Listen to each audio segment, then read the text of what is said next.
Manolo Marquez has just announced the 26 probable members list जो कि travel करेंगे Vietnam. 9 अक्टूबर को वियतनाम के अगेंस्ट खेलेंगे ये प्लेयर्स एंड 12 अक्टूबर को लेबनान से खेलेंगे। एंड यहाँ पे कुछ काफ़ी सरप्राइजिंग इंक्लूजन्स करे हैं मनोलो मार्केज ने। एंड यहाँ पे कुछ प्लेयर्स को उन्होंने टफ कॉल लेके बाहर भी करा है। Hey guys, welcome back to my channel. And अगर आप चैनल पे पहली बार ही आए हो तो make sure to subscribe to this channel, क्योंकि यहाँ पे आपको इंडियन फुटबॉल पे डेली रिलेटेड वीडियोस मिलती रहती हैं। So make sure to subscribe यार। So let's start the video. अभी अभी कुछ मिनटों पहले मनोलो मार्केज ने 26 प्रोबेबल्स अनाउंस कर दिए हैं अपने। रात को 10 बजे 26 मेंबर्स अनाउंस करे हैं, कल सुबह भी करे जा सकते थे, बट चलो हमें क्या। बट यहाँ पे जो 26 प्रोबेबल्स भैया अनाउंस हुए हैं उसमें कुछ सरप्राइजेस हमको देखने को मिल रहे हैं ऑलरेडी। यहाँ पे आकाश सांगवान का नाम आप देखोगे उस 26 प्रोबेबल्स की लिस्ट में, जो कि एफसी गोवा के लेफ्ट बैक है। यहाँ पे नामटे जो कि चेन्नईयन एफसी के मिडफील्डर है, वो भी डाले गए हैं 26 प्रोबेबल्स की लिस्ट में। यहाँ पे फारूक चौधरी जो कि चेन्नईयन एफसी के ही प्लेयर हैं, विंगर हैं फारूक चौधरी, उनको भी डाला गया। एंड मैं बता दूं कि उनका काफ़ी एक्साइटिंग अभी तक आईएसएल का सीजन गया है। 2 मैचेस में 2 गोल्स मारे हैं उन्होंने, तो एक ही ऐसा कॉलअप है जो कि होना चाहिए था एंड ये हुआ है।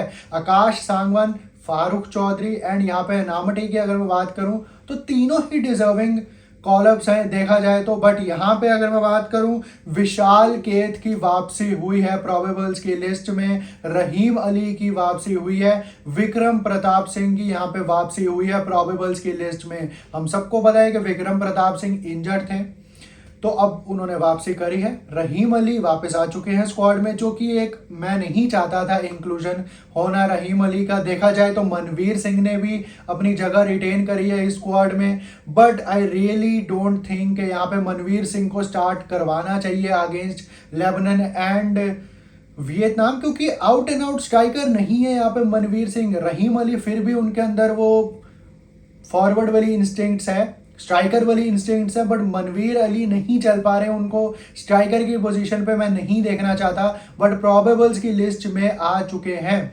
मनवीर सिंह एक बार फिर से। यहाँ पे विशाल केत की वापसी हुई है एंड देखा जाए तो ये एक डिजर्विंग कॉलअप भी है, क्योंकि काफ़ी फैंस भी चाहते हैं बंगाल के स्पेशली के विशाल केत को भैया डालो, एंड डाला है फाइनली। यहाँ पे सहाल अब्दुल समद स्क्वाड में नहीं है, प्रोबेबल्स की लिस्ट में नहीं है।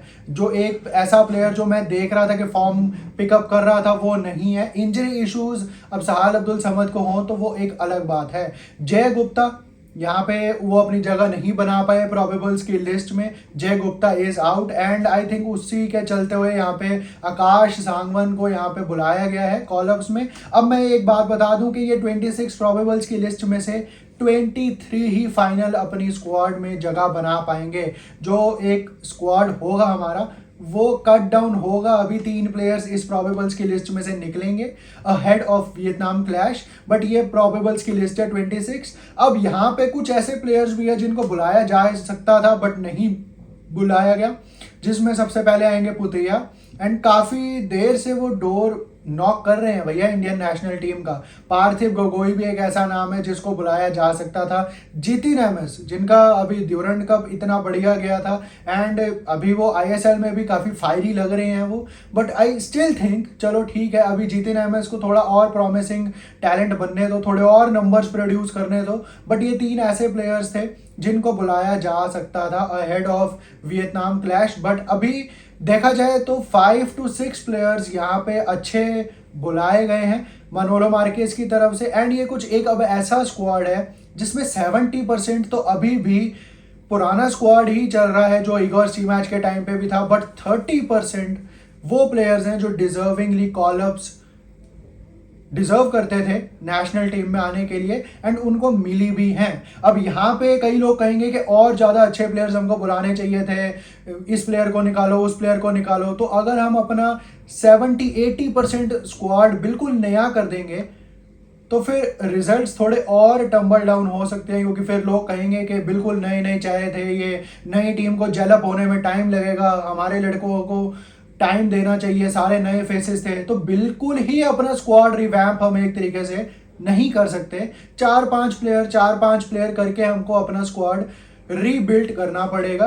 हमारे को कोर अपना पता है कि कौन सा कोर है हमारी इंडियन नेशनल टीम का, उसके अराउंड ही हमको 4-5 प्लेयर्स हर विंडो में नए बुला के उनको ट्राई एंड टेस्ट करना पड़ेगा। अगर हम ये सोचें कि बिल्कुल ही नया स्क्वाड बुला लो, सारे प्लेयर्स को डेब्यू दे दो, नए नए जो भी डिजर्व करते हैं आईएसएल में, तो ऐसा नहीं हो सकता। हमको एक्सपीरियंस के ऊपर ज़्यादा रिलाई करना पड़ेगा। जैसे कि अनवर अली को बुलाया गया है, यहाँ पे देखा जाए तो अनवर अली का जो एक्सपीरियंस है पिछले 2-3 साल का, वो हमको मिलेगा तो अच्छी बात है। वैसे अनवर अली भी इतनी कोई खास फॉर्म में है नहीं।